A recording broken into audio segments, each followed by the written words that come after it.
Hello, I'm Mr. Farquhar and this is my early Roadcraft review. Let's get into it. Roadcraft, developed by Saber Interactive and published by Focus Interactive, is an off-road simulation game that combines realistic vehicle mechanics with infrastructure building and repair. Known for their previous titles like SnowRunner, MudRunner and Expeditions, the environmental combat games as I like to call them, Saber Interactive once again looks to be delivering a game that challenges players with its methodical and immersive gameplay. I've spent the last few days playing the Steam Next Fest Roadcraft demo, and it offers a unique blend of off-road and construction gameplay.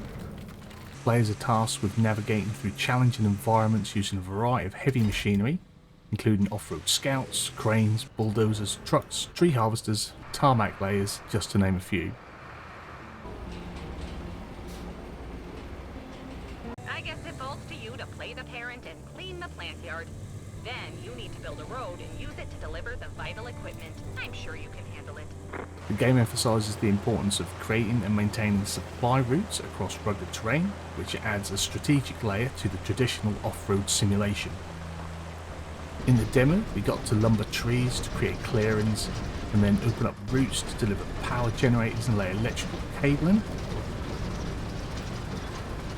We cleared rubble and environmental objects in order to create a route to lay an asphalt road from scratch in order to re-establish a delivery route through the desert. And finally we were tasked with searching for parts and materials in the world to recycle them, producing new parts to build and repair a pipeline following a damaging incident.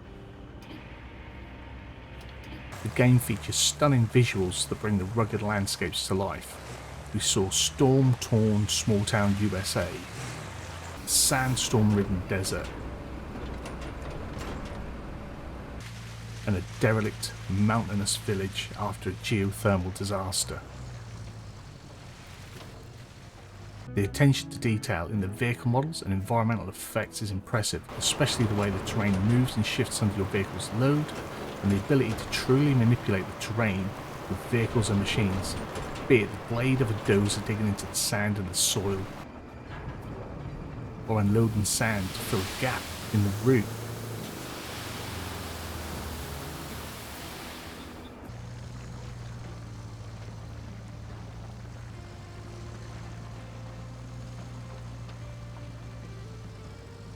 Or to lay the foundations of an entirely new road. The map environments themselves are absolutely stunning, with whole maps being rendered in high detail, and it performs great. Through my multiple playthroughs of each mission, I came across no issues, although I know some have.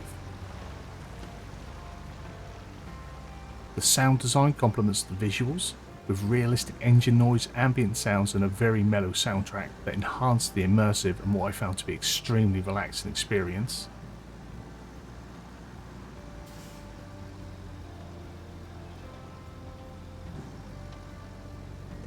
The game also introduces automation elements, allowing players to set up autonomous workers to carry out tasks, which adds depth to the gameplay, with the possibility of managing and tasking an AI fleet to complete objectives in one area while you're managing a task elsewhere on the map.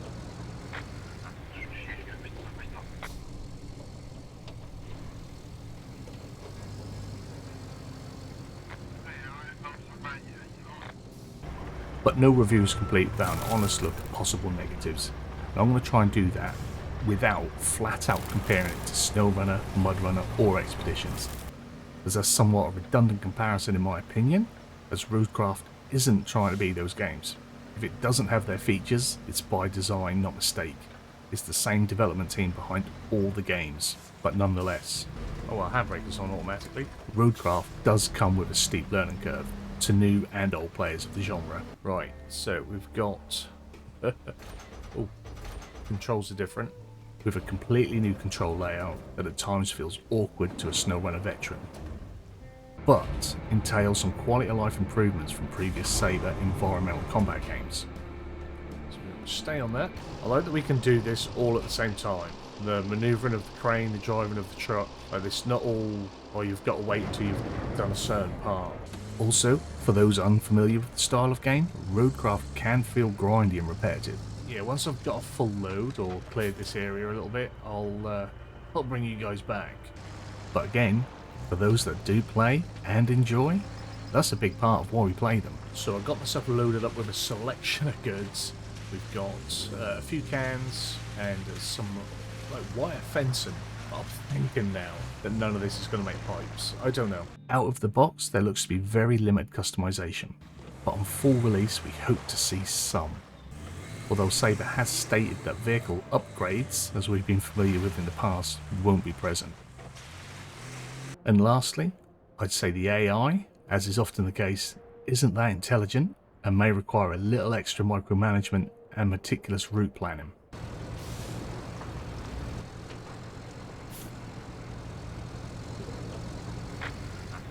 But honestly, I believe Roadcraft is going to be a must-play for fans of the off-road simulation and construction games genre, regardless of their experience with titles like SnowRunner, MudRunner or Expeditions. Its realistic mechanics, strategic gameplay and immersive visuals look to make it a standout title in the genre. While it may have a steep learning curve and some controls that go against the SnowRunner veteran's muscle memory, the reward and experience it offers is well worth the time and effort. Beautiful. Objective complete. Repair the piping system. 3 stars. That's our goal complete as well. Beautiful. Well, that was pretty cool. Roadcraft is available May 10th on all major platforms and storefronts. I strongly suggest trying out the Steam Next Fest demo while it's available and making up your own opinion. My name's Mr. Farquhar, and hopefully you found this somewhat useful or entertaining. If you have, you know what to do. Give it a big fat thumbs up down below. If you're new to the channel, hit the subscribe button, turn the bell notification on, find out when new videos are going live. As always, comments and feedback down there. You guys have a wonderful day, and hopefully I'll see you again soon. Bye bye.